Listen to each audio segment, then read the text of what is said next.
Derecho, Ronald Dworkin y su teoría del derecho como integridad. Introducción. Una característica que tiene el derecho a diferencia de las ciencias naturales, es que nada es absoluto. En el derecho no existe algo irrefutable o universal, el derecho es cambiante, efímero, y es por esta misma razón, que ver aportes jurídicos desde enfoques diferentes o fuera de lo común es de gran importancia para la eficiencia y capacidad crítica cuando se interpreta, aplica y crea normas jurídicas. En consecuencia, esta visión contribuye a la construcción de una sociedad cada vez más justa y racional. La importancia de Dworkin en el mundo jurídico radica en que intentó analizar al derecho desde otros enfoques en donde se puede detectar errores que de otras formas serían imperceptibles. Además, fue crítico del positivismo analítico, que solo se enfoca en la norma jurídica y no en otros campos igual de relevantes. Asimismo, elaboró su teoría jurídica de principios y de interpretación, cuyo principal antagonista fue Art. Según Dworkin, el mantenimiento de una sociedad liberal consiste, principalmente, en interpretar su sistema jurídico basándose en la libertad, por lo que el Estado ha de conservar su independencia con respecto de las diferentes concepciones particulares de la justicia. Sin lugar a dudas el mayor aporte de Dworkin fue su concepción del derecho como práctica argumentativa en la que pretendía analizar qué tipos de argumentos influyen en el juez a la hora de tomar decisiones. Sin embargo, entre las principales críticas contra Dworkin, se considera que el ordenamiento jurídico debe fundamentarse y tener su origen en hechos sociales, mas no en cuestiones morales, ya que según la postura de los positivistas, una norma jurídica no puede tener contenido moral ya que solo se dedica a ordenar, prohibir o permitir una determinada conducta. Otra fuerte crítica de parte del positivismo fue acerca de la discrecionalidad del juez. Un juez solo debe seguir al pie de la letra las normas, es decir, solo debe aplicarlas. Pues si el juez fuese libre de interpretar la ley estaríamos ante un sistema tirano y arbitrario en donde la justicia solo sería una utopía inalcanzable. Siendo así, Dworkin nos lleva a la reflexión, logrando que comprendamos al derecho alejado de una perspectiva dogmática y positivista, centrándose más en el aspecto moral y principialista. Es en base a esto que se convirtió en uno de los juristas más citado y reconocido, pues poseía una agudeza mental, acompañada de unas lúcidas y novedosas deducciones. Por estas mismas razones es que toda persona que se encuentre inmiscuida en los estudios de la ley debe de conocer el pensamiento de Dworkin. A lo largo de este trabajo intentamos explicar y resumir la filosofía de este erudito del derecho. Ortega y Gasset una vez soltó una genial frase, no soy solo yo, soy yo y mis circunstancias, alegando que la experiencia personal y la ideología predominante de una sociedad influyen mucho en la forma de pensar de cada uno. Por este motivo, en el capítulo 2 se ahondará sobre la biografía de Dworkin para así ver cómo fue surgiendo su forma de pensar y quiénes fueron los que influenciaron en él. En el capítulo 3, 4 y 5 se explicará cómo entiende Dworkin la interpretación. Para el autor mencionado, interpretar es encontrar el mejor sentido de un conjunto de normas materiales que precisan ser interpretadas. En el capítulo 6, se desarrollará el debate que tuvo Dworkin contra Art y sus seguidores. Son 3 puntos básicamente los que se mencionan. Si existe una relación entre el derecho y la moral. Si el juez solo debe de aplicar la ley o si también puede interpretarla, es decir, sobre la discrecionalidad de éste. Si es mejor tener un sistema de reglas como propone Art o si es mejor un sistema de principios como propone Dworkin. Es en el capítulo 7 y 8 donde se abarcan los principios y reglas que son objeto de definición y crítica. Dworkin afirma que el derecho no es solo un sistema de reglas, sino que también de principios, siendo estos últimos más relevantes, pues le dan sustento y justificación a las reglas. Acerca de si el juez debe independizarse del ordenamiento jurídico y dar sentencias, según su criterio, cuando haya casos difíciles o no haya norma que regule dicho caso, es materia que abordaremos, según la concepción de Dworkin, en el capítulo 9. En el capítulo 10 se explicará qué es y cómo entiende la integridad Dworkin. Este pensador entiende que personas distintas piensan distinto y el ordenamiento debe de hacer todo lo que esté en sus posibilidades para alcanzar la justicia máxima para toda la sociedad. Sobre el juez Hércules, que se desarrolla en el capítulo 11 del presente trabajo, analizamos el caso Snail Darter, en el que debe decidir si permite detener la construcción de una represa, hecho que puede traer graves secuelas a los fondos públicos del Estado, o dejar que su construcción siga, considerando que ello afectaría a una especie en particular. Usando el principio de integridad llega a la conclusión de que el daño a la especie es menor comparado con los perjuicios a los fondos públicos, pues el gasto invertido en el proyecto sería en vano si se truncara su término. La jurisprudencia entendida por Dworkin es abarcada en el capítulo 12, esta tiene muchos problemas, siendo los interpretativos los más críticos, por lo que el autor estudiado propone que los principios morales pueden ayudar mucho a los jueces ante dichos problemas, evidenciados con frecuencia en los casos difíciles. En el capítulo 13 se analizan los desacuerdos de otros autores, en especial los seguidores de Art, con respecto a las obras de Dworkin. Se hará mención de la influencia que tuvo Dworkin de otros autores en el capítulo 19. No solo fueron los no positivistas como Perelman o Atienza quienes influyeron en Dworkin, sino que también los mismos positivistas como Art o Kelsen, en quienes se inspira para varios de sus aportes al derecho. Finalmente, en el capítulo 15 a efectos de querer ser prácticos se explicará cómo se pueden aplicar los aportes de Dworkin en un determinado sistema jurídico, como en nuestro ordenamiento, el ordenamiento peruano. Biografía. Ronald Miles Dworkin nació el 11 de diciembre de 1931, en Worcester, Massachusetts, Estados Unidos. Recibió una educación clásica tradicional. Sus padres se separaron cuando él era muy pequeño. Su madre, Madeline, trabajó como profesora de música para mantenerlo a él y a sus dos hermanos. Con ella vivieron en Rhode Island, en la ciudad de Providence. Su madre se volvió a casar enseguida pero al poco tiempo enviudó. Se sabe muy poco de su infancia. 1. Posteriormente estudió filosofía, con Willard Van Orman Quine en la Universidad de Harvard, informalmente, con J. L. Austin en la de Oxford. 2. Estudió Derecho en Harvard Law School y también en la Universidad de Oxford. Luego de graduarse ejerció la profesión como asistente del juez y jurista estadounidense Bill Learned Hand entre 1957 y 1958. En ese mismo año se casó con Betsy Ross, una chica de familia acaudalada, con estudios de arte en Harvard y de política social en la London School of Economics. En 1961 nacieron sus únicos hijos, los mellizos Anthony y Jennifer. Dworkin viajaba constantemente por motivos de trabajo y por las estrechas relaciones con sus amigos. En 1962 Betsy festeja sola su cumpleaños. Dworkin estaba en Suecia y le manda a su marido un telegrama: para el año que viene te conseguís un nuevo trabajo o te conseguís una nueva esposa. 3.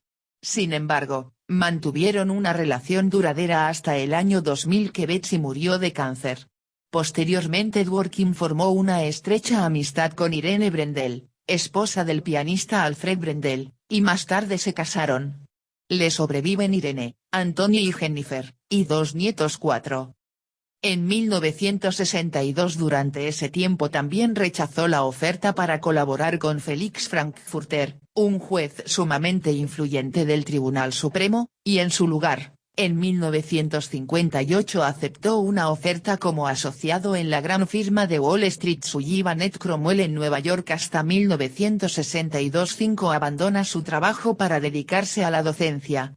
Dworkin dijo posteriormente en una entrevista que le hicieron en el 2011, he tratado de ser responsable de mis decisiones y hacer una vida auténtica. Cuando yo era abogado de Wall Street, me di cuenta de que no quería esa vida.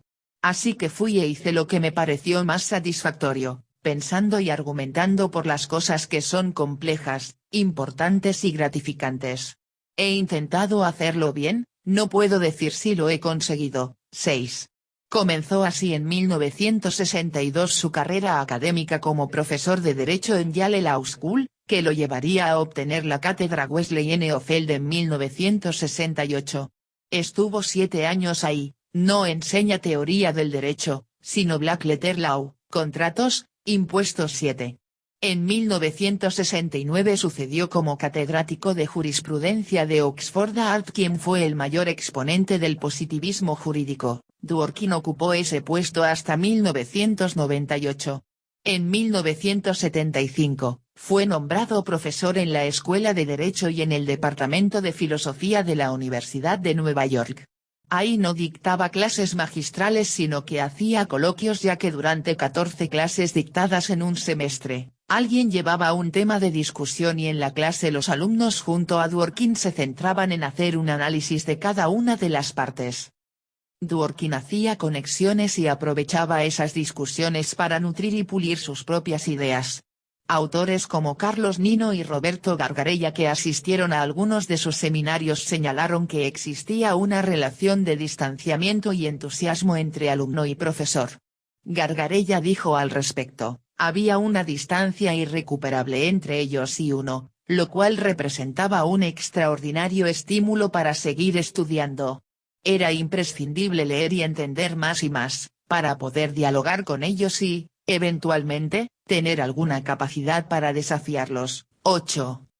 Desde 1984 fue profesor visitante en la Universidad de Londres, actividad que compaginó con el dictado de diferentes seminarios, junto con Thomas Nagel y Jürgen Habermas.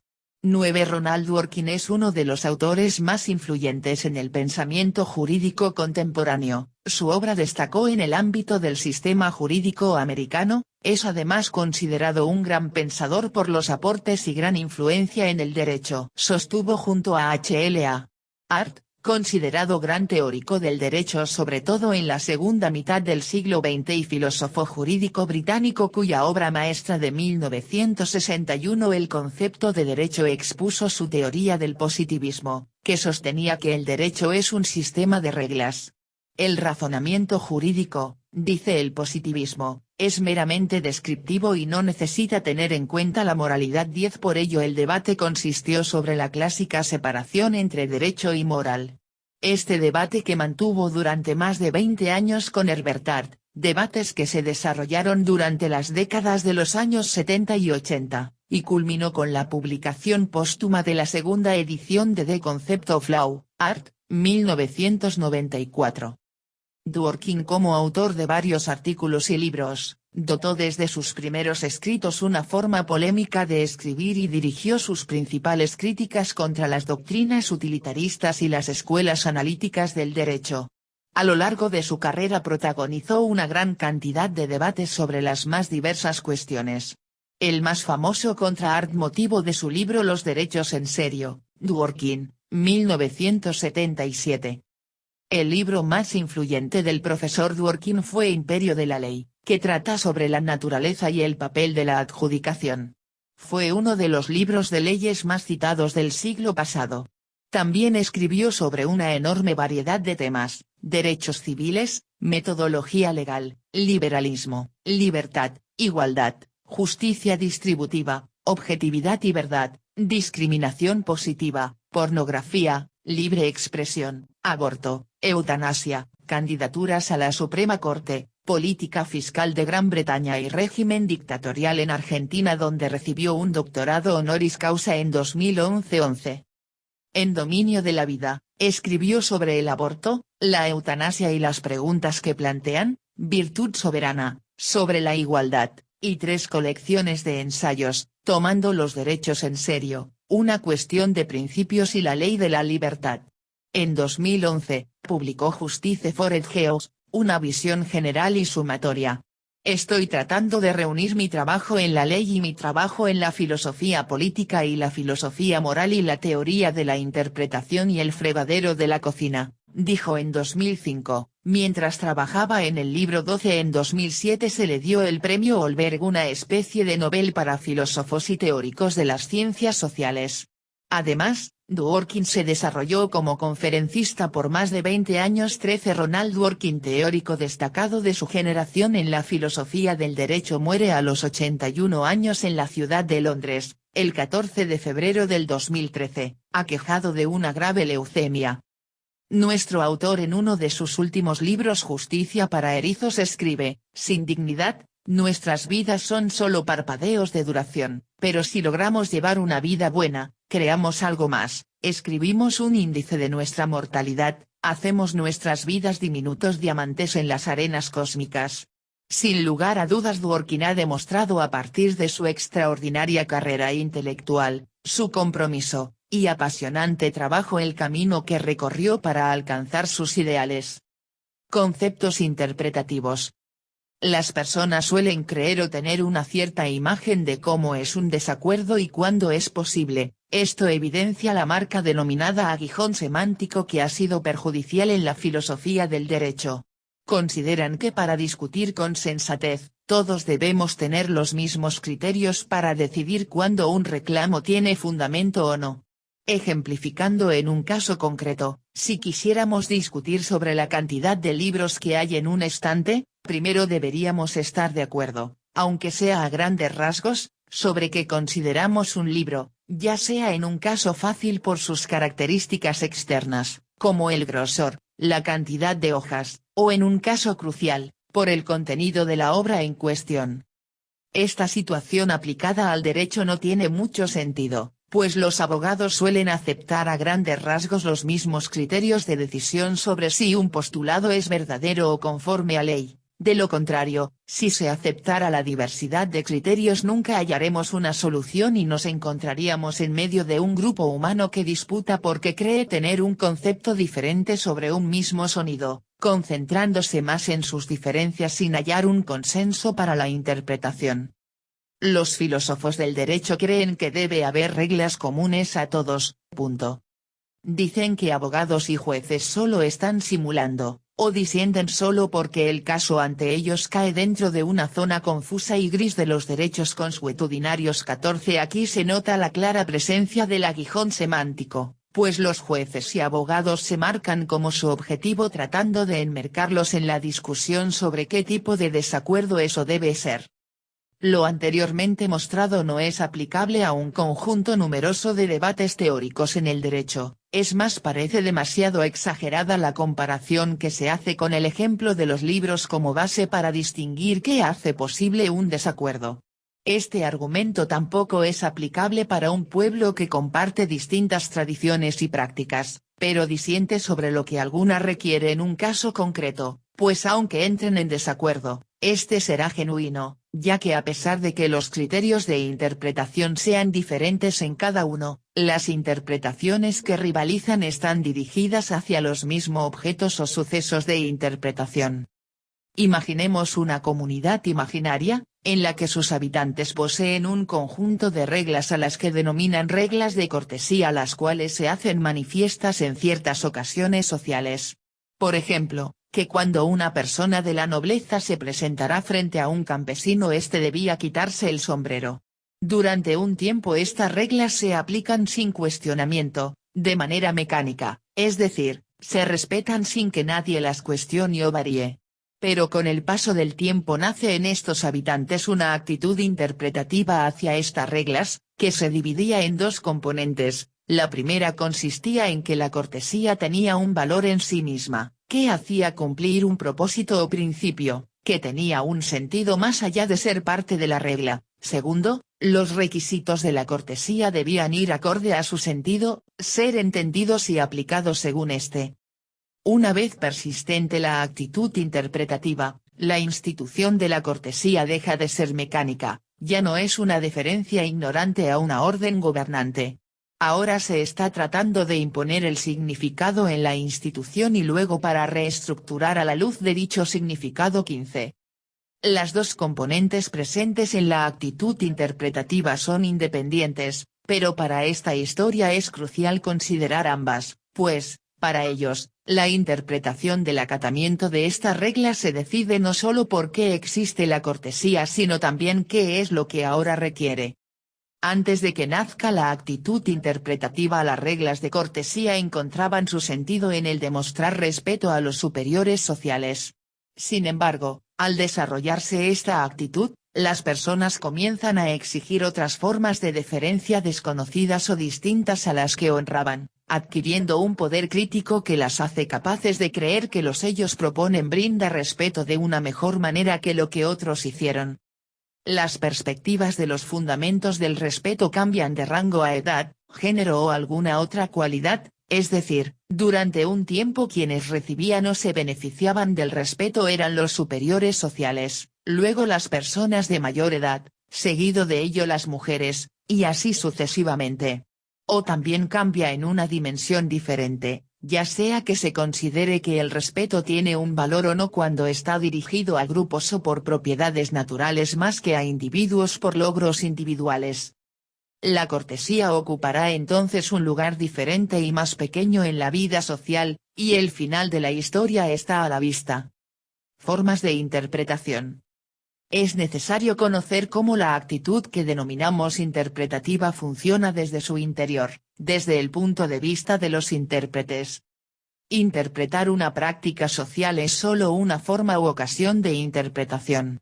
La ocasión más familiar de interpretación es la conversación. También está la interpretación científica, que es la más conocida, en donde el científico recoge datos y luego los interpreta. La interpretación artística tiene otro contexto, pues los críticos interpretan poemas, pinturas y demás para defender algún propósito de su significado o sentido. La forma de interpretación que nosotros estudiamos, la interpretación de la práctica social, se asemeja a la interpretación artística, pues ambas apuntan a interpretar algo que ha sido creado por una entidad distinta a ellas. Sabemos que la interpretación de la conversación es intencional, más que causal, pues asigna significados a la luz de los propósitos e intenciones que supone tiene el orador. Ahora si quisiéramos vincular las otras formas de interpretación a esta nos deberíamos valer de una metáfora, por ejemplo, podríamos decir que la frase interpretación científica constituye la metáfora de que los datos le hablan al científico de la misma manera en que una persona le habla a otra, es decir, simulamos una conversación. Pero esto no se podría aplicar a la interpretación creativa, pues la interpretación de las prácticas sociales y las obras de arte se ocupan esencialmente de los propósitos y no de meras causas. No queremos saber por qué un poema fue escrito de cierto modo, sino lo que el autor quiso que impacte de este en nosotros. El objetivo de la interpretación creativa es descifrar las intenciones o propósitos de los autores, pues no escuchamos a las obras de arte en sí, tal como sugiere la metáfora, sino a sus verdaderos autores humanos. Entonces podríamos decir que la interpretación creativa no es una de conversación sino de construcción. 16 A grandes rasgos la interpretación constructiva es una cuestión de un propósito impuesto a un objeto o práctica, sin embargo, la historia o forma de una práctica u objeto restringe las interpretaciones disponibles de las mismas. A pesar de que el carácter de dicha restricción debe tener buenos fundamentos, se podría decir que interpretación creativa bajo la perspectiva constructiva es una cuestión de interacción entre propósito y objeto. La descripción constructiva es parte del análisis de la interpretación creativa. Aunque también debemos notar cómo la descripción constructiva puede ser elaborada de manera que se adapte a los otros dos conceptos interpretativos. En la conversación, es necesario el uso de modelos y presunciones, en la interpretación científica, normas de construcción. Por lo tanto, la descripción constructiva de la interpretación creativa podría tal vez proporcionar una descripción más general de todas las formas de interpretación. Muchos autores se oponen a esta descripción constructiva de la interpretación creativa, pues prefieren creer en aquella descripción popular, es decir, que la interpretación creativa no es más que la interpretación dirigida a un autor. Analicemos sus errores en dos conceptos. Primero, alegaban que la interpretación se trataba de comprender algo de manera especial y particular, de modo que la interpretación de una práctica social como la práctica de la cortesía, solo puede sugerir el discernimiento de las intenciones de sus miembros, uno por uno. Segundo, la interpretación trata de demostrar el objeto de la interpretación en forma precisa, en otras palabras, recuperar las intenciones verdaderas.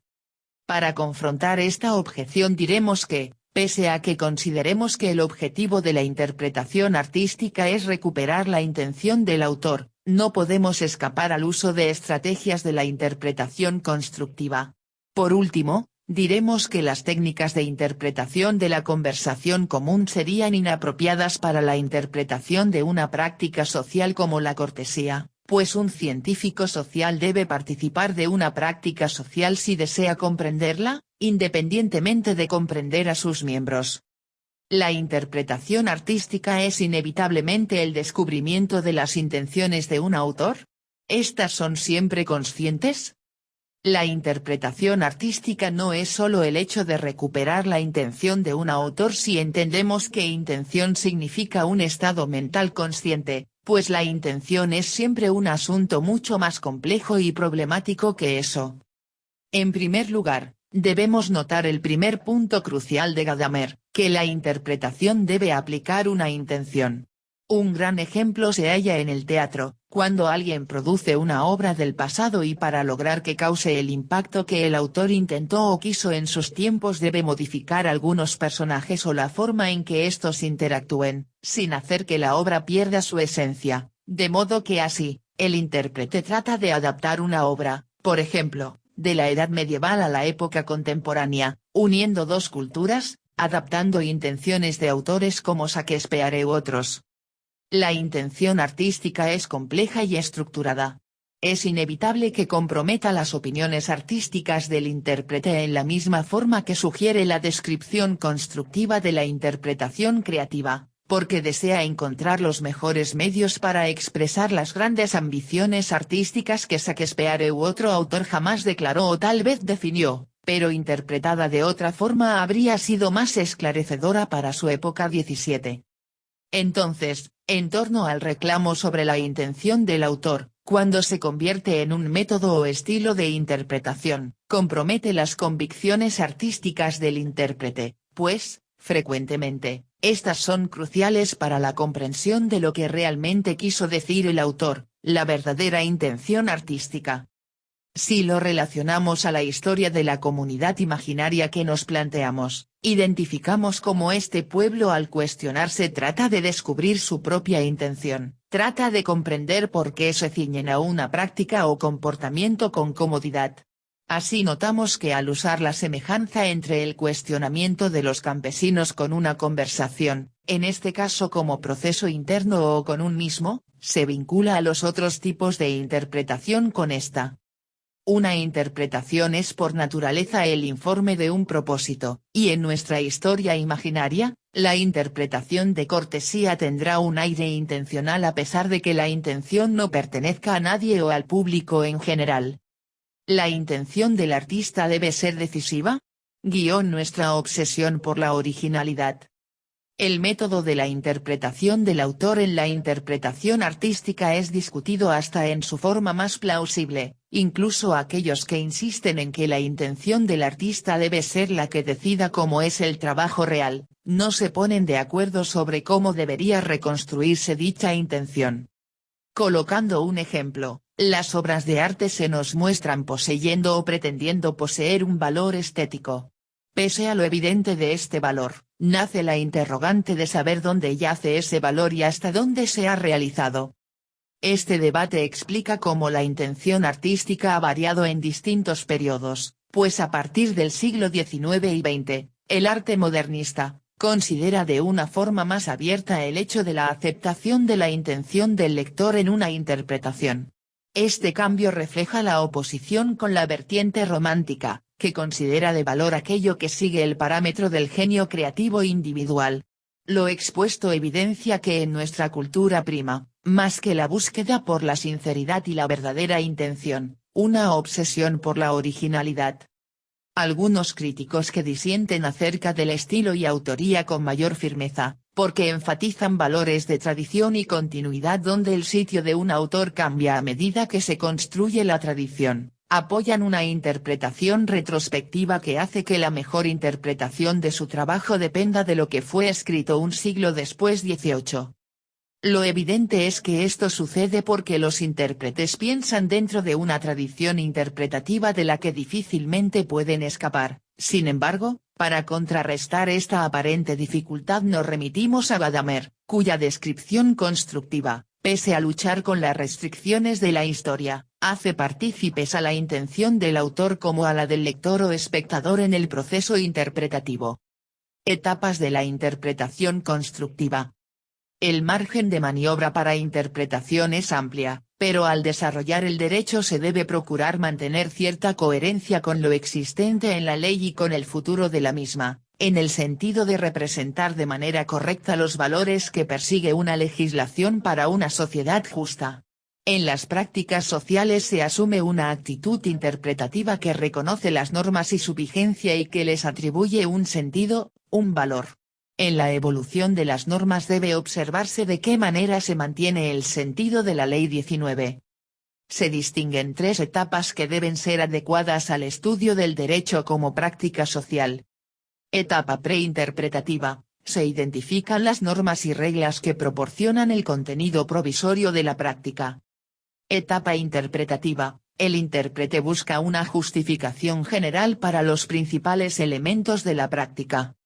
Etapa postinterpretativa o reformadora, ajusta su sentido sobre qué necesita en realidad la práctica para adecuarse mejor a la justificación que acepta en la etapa interpretativa. Del mismo modo, Antonio Muñoz, basándose en la teoría de Dworkin, considera que la interpretación en las prácticas sociales se caracteriza también en tres etapas: pre-interpretativa, instancia en la se examinan los materiales. Es una fase descriptiva pero que implica algo de interpretación.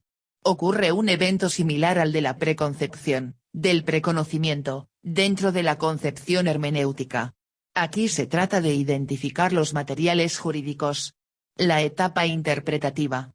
El intérprete debe poseer una teoría, que le garantice la mejor manera de abordar el material jurídico.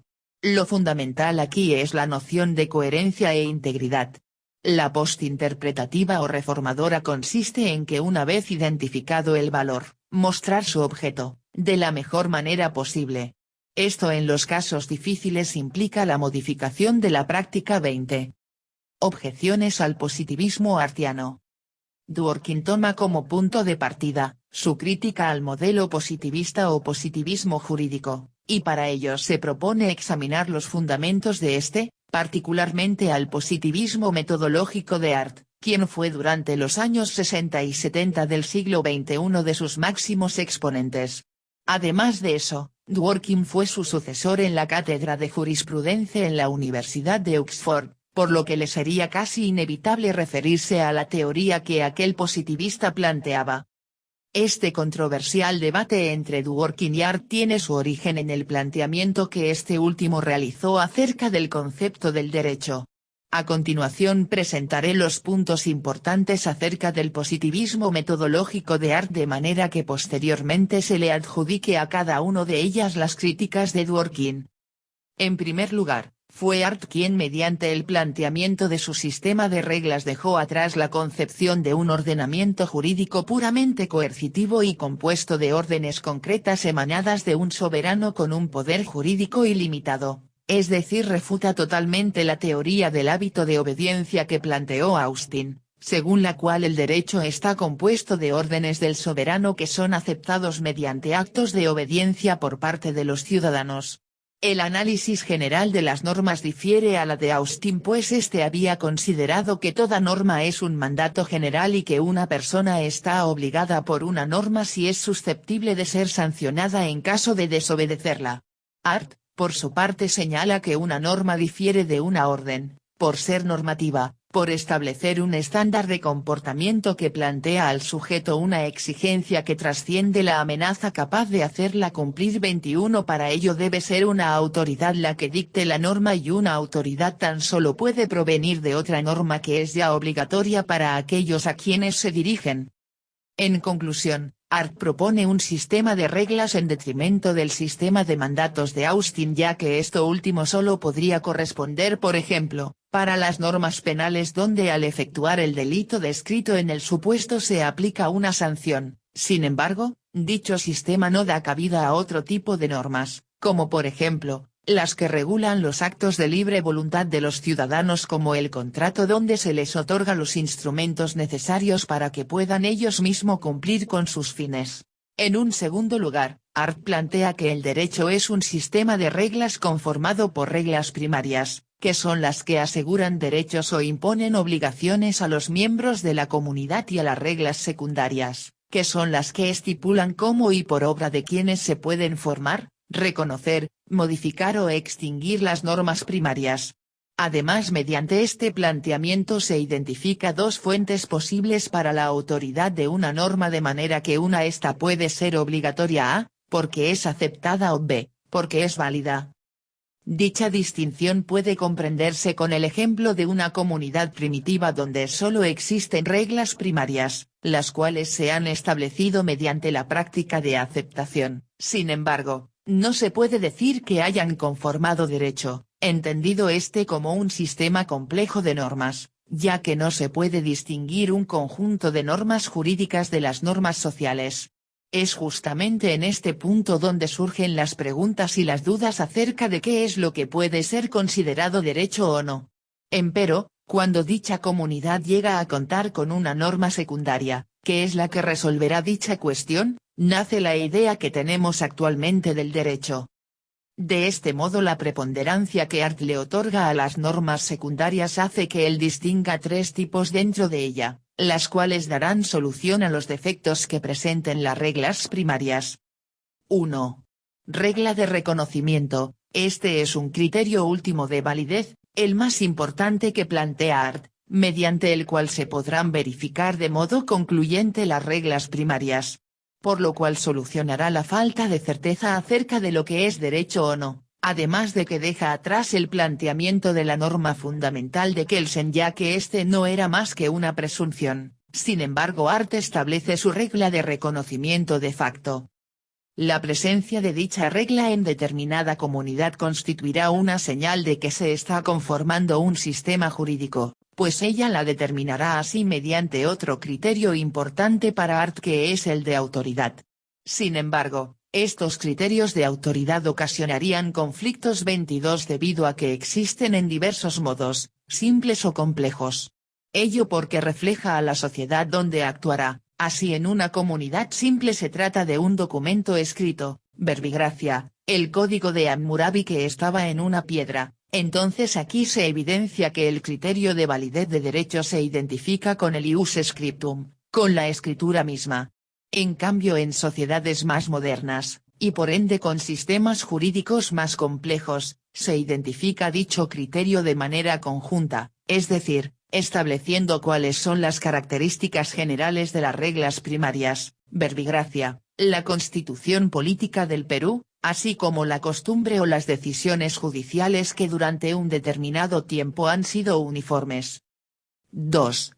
Reglas de cambio. Este tipo de reglas secundarias se encargan de las reglas primarias introducidas, modificadas o eliminadas, por lo que remedian el carácter estático de las mismas.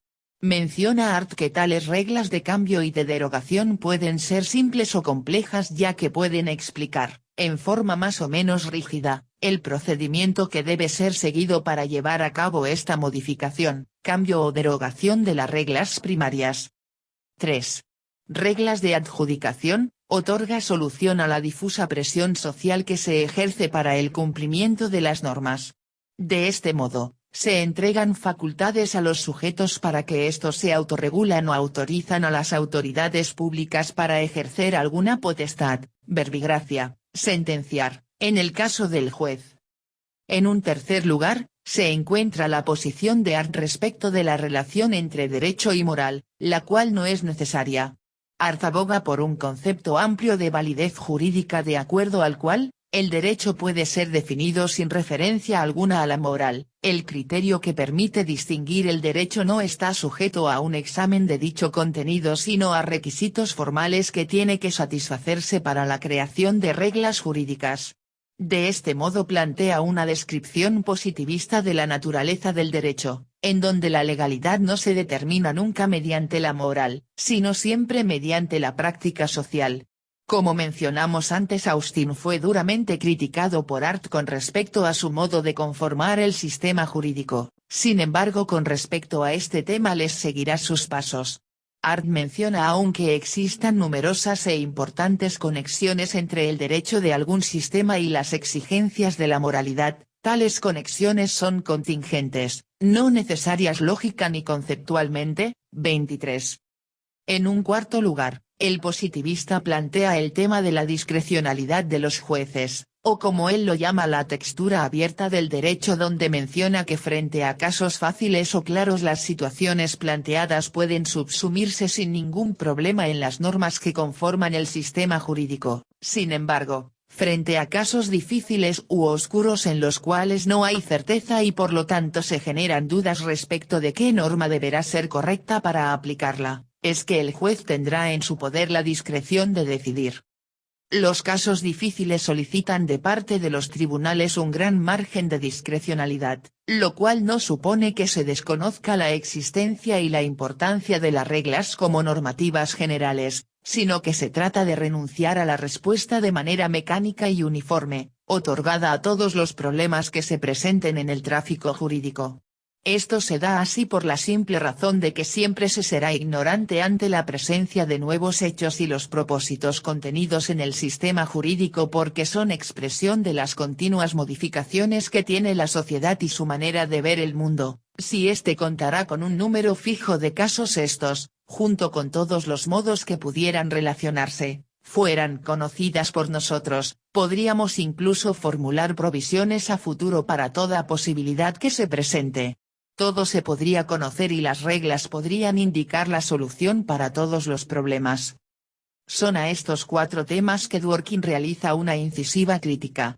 Con respecto al primer punto, lo contradice totalmente, pues por un lado Art plantea un sistema de reglas mientras que del otro Dworkin plantea que ese sistema es insuficiente ya que no comprende otros estándares normativos como son los principios.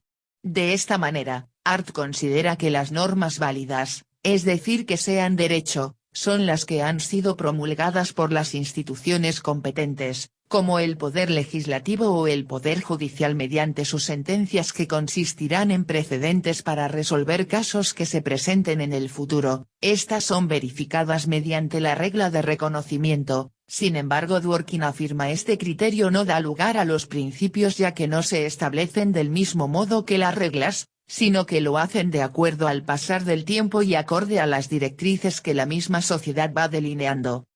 Además, Dworkin menciona que es imposible aplicar un criterio de carácter formal, haciendo referencia a la regla de reconocimiento, el cual está dirigido a las reglas, a normas de carácter material como son los principios.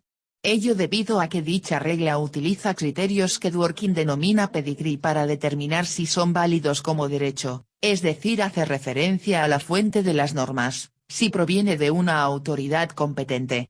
Dworkin plantea que debemos rechazar dicho criterio, en primer lugar, porque los principios jurídicos son a veces vinculantes para los jueces simplemente por sus propiedades morales intrínsecas y no por su origen. En segundo lugar, estos principios son vinculantes en virtud de su fuente, no es posible formular una regla estable que los seleccione a partir de su grado de respaldo institucional. En conclusión, esta regla de reconocimiento es incapaz de contener a los principios que propone Dworkin, ya que para él no existe una regla maestra o un criterio único y fundamental que sea capaz de determinar en qué pertenece al ámbito jurídico y qué no. Por ejemplo, en cuanto a lo propone Dworkin, los principios, no hay un criterio que determine qué principios son jurídicos y cuáles no. En última instancia, si se llegase a configurar un criterio de tal magnitud, no podría ser de ningún modo la regla de reconocimiento que plantea Art. Ello porque los principios que inspira una sociedad y que se encuentran en constante conflicto para que sean considerados principios jurídicos deben de comprender unos conjuntos de estándares morales y políticos que se encuentran en constantes cambios, por lo que lleva a que se interprete la legislación continuamente de modo diverso. Se evidencia que fundamentalmente Dworkin critica de Art que haya intentado configurar de manera tan simple un sistema de gran complejidad. Sin embargo, en su libro de los derechos en serio, Dworkin deja claro que el hecho de que niegue un criterio fundamental no quiere decir que no exista uno para determinar cuáles serán los principios a discutir en el proceso. Con respecto al tercer punto, el debate gira en torno a una discusión que pertenece a la filosofía del derecho, este es el de la relación entre la legalidad y la moralidad. Asimismo, este planteamiento será la base para discusión de los casos difíciles. 24. La estrategia básica de Dworkin a través del curso del debate ha sido argumentar que, de una forma u otra, la legalidad está determinada últimamente no solo por hechos sociales, sino también por hechos morales. En otras palabras, la existencia y contenido del derecho positivo está gobernada por la existencia y contenido moral del derecho. Esta afirmación, por tanto, directamente desafía e intenta destruir la imagen positivista sobre la naturaleza del derecho, para la cual la legalidad nunca está determinada por la moralidad sino, más bien, por la práctica social. Pues si los jueces deben considerar lo que la moralidad demanda en orden a decidir qué requiere el derecho, los hechos sociales solos no pueden determinar el contenido del derecho. Como era de esperar, la respuesta de Hart y sus seguidores ha sido argumentar que dicha dependencia de la legalidad respecto de la moralidad o es meramente aparente o no tiene la aptitud, en los hechos, para socavar los fundamentos sociales del derecho y el sistema legal. 25. Entonces, se puede proponer que el debate real entre Hart y Dworkin es el enfrentamiento de dos modelos de derecho. ¿Deberíamos entender al derecho como aquellos estándares socialmente dotados de autoridad? ¿O está constituido por aquellos estándares moralmente dotados de autoridad? Por último, en lo que se refiere al tema de la discrecionalidad de los jueces, Dworkin se preguntó, ¿por qué creyó Hart que los jueces no están vinculados por el derecho en los casos difíciles, a pesar de que invocan principios para resolver tales casos? Ante ello, se respondió que ello debiera ser porque Hart no creía que dichos principios formarán parte del derecho. Si el sistema jurídico contiene solo reglas, cuando éstas se acaban, también lo hará el derecho. Es por esta razón que para plantear argumentos fuertes en este punto, primero desenvuelve toda su crítica hacia la regla de reconocimiento. Afirma que la tesis de la discrecionalidad no es plausible en tanto que ignora la multitud de casos en donde los jueces se consideran a sí mismos vinculados al derecho, incluso cuando no hay regla claramente aplicable. Esta vinculación Dworkin la distingue en juicios del debería y juicios del deber en el sentido de obligación, por lo que los jueces cuentan con este segundo sentido del deber. Sin embargo, aún queda la duda respecto, ¿qué es lo que impone ese deber al juez? Para Hart la existencia de tal deber se origina simplemente por comportamientos que determinan las condiciones prácticas para que se den las normas sociales, ergo, los jueces satisfacen esas necesidades prácticas para que finalmente obedezcan la norma social que establece el deber de aplicar el derecho. Pero esto excluye a los principios que contienen estándares de la teoría política y de la moral, ya que Hart solo lo circunscribe a los hechos, en particular a la práctica social. Entonces Dworkin menciona que si se aceptaran los principios como parte del derecho, los jueces no tendrían razón para ejercer la discreción, ya que tendrían más fuentes de donde atenerse y de este modo resolver los casos difíciles. Asimismo, en su libro Los derechos en serio hace una interesante mención de la propuesta del Dr. Rath, y este es el del criterio de apoyo institucional, el cual establece una posición media en la consideración de los principios como jurídicos o no, de manera que un principio jurídico será considerado como tal si pertenece a la teoría mejor fundada y que cuenta justamente con mayor apoyo institucional. Con esto último se refiere a legislaciones que justifiquen su posición, precedentes, etc.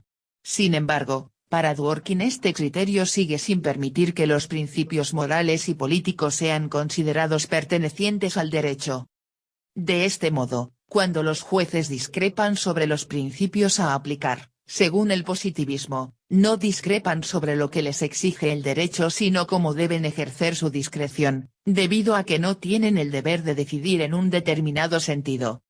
Pero este planteamiento según Dworkin se debió a la confusión del positivismo en torno a la ambigüedad existente en el concepto de discreción, así el juez cuenta con tres modos de entenderla. 1. El deber se encuentra definido por estándares que las personas interpretan razonablemente de distintos modos. 2. En el caso de que la decisión que tome cuente como la definitiva. 3. Un conjunto de estándares que le impone ciertos deberes no le impone deber alguno en una decisión determinada. Es en el punto 3. Donde Dworkin discrepa totalmente. Además menciona que hay dos principales problemas que suscita el tema de la discrecionalidad de los jueces. 1. Los jueces no han sido elegidos y por lo tanto no representan a la sociedad. 2.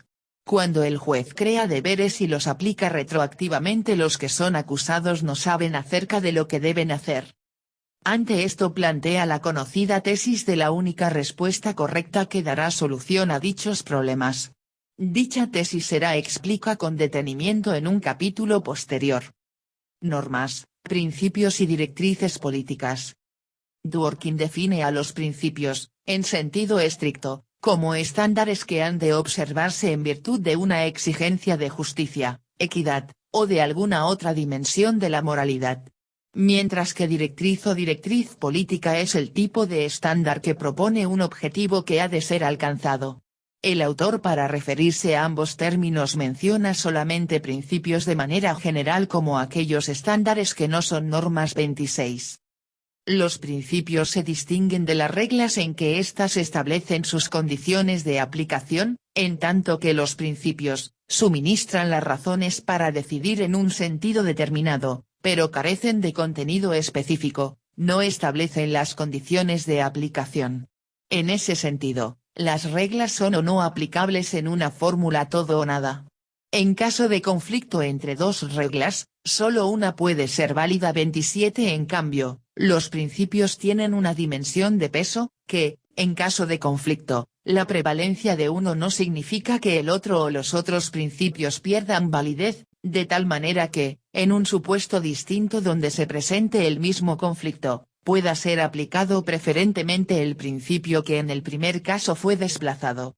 Bajo esta concepción, mientras las reglas se subsumen, los principios se ponderan.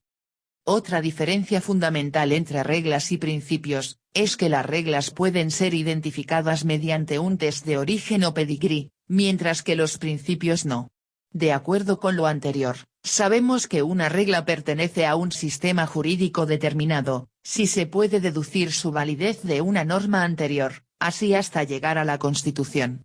Mientras que no se puede deducir la validez de un principio por su origen, sino por su fuerza argumentativa, es decir, por su peso específico, por su contenido, de acuerdo con un complicado procedimiento de búsqueda de la más sólida teoría del derecho. 28.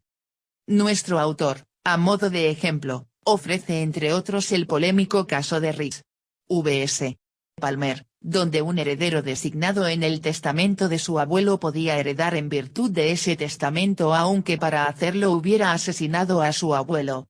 El razonamiento del tribunal fue el siguiente: es bien cierto que las leyes que regulan la preparación, prueba y efecto de los testamentos, y la entrega de la propiedad del heredero, si se interpreta literalmente, y si su fuerza y efecto no pueden en modo alguno ni en ninguna circunstancia ser verificados ni modificados, conceden esta propiedad al asesino. Pero el tribunal continuaba señalando que todas las leyes, lo mismo que todos los contratos, pueden ser controlados en su operación y efecto por máximas generales y fundamentales del derecho consuetudinario. A nadie se le permitirá aprovecharse de su propio fraude o sacar partido de su propia injusticia, o fundar demanda alguna sobre su propia iniquidad o adquirir propiedad por su propio crimen. El asesino no recibió la herencia. 29. En esta parte, lo que Dworkin pretende demostrar es que los jueces recurren con frecuencia a estándares que no pueden ser identificados mediante la regla de reconocimiento artiana, y en vinculación con ello, que existen deberes jurídicos que no hallan su fundamento en una práctica social. A partir de lo anterior, Dworkin considera que los principios no pueden identificarse por referencia al origen en un cierto legislador o tribunal, sino por el sentido de conveniencia u oportunidad que se desarrollan en el tiempo. 30. Principios y concepto de derecho. Después de apreciar la identificación que hace nuestro autor de los principios, Dworkin nos señala que estos parecen funcionar con el máximo de fuerza y tener mayor peso en los casos difíciles, como los casos polémicos de Riggs vs. Palmer y el de Ningsen vs. Bloomfield Motors, Incorporated, donde los tribunales citan principios que justifican la adopción de una norma nueva. Por consiguiente, un análisis del concepto de obligación jurídica debe dar razón del importante papel de los principios cuando se trata de llegar a determinadas decisiones jurídicas. Hay dos puntos de vista muy diferentes que se pueden tomar. El primer punto de vista trata a los principios como vinculante para los jueces, de modo que estos hacen mal en no aplicar los principios cuando vienen al caso. El segundo punto de vista trata los principios como resúmenes de lo que la mayoría de los jueces hacen por principio cuando se ven obligados a ir más allá de las normas que los obligan.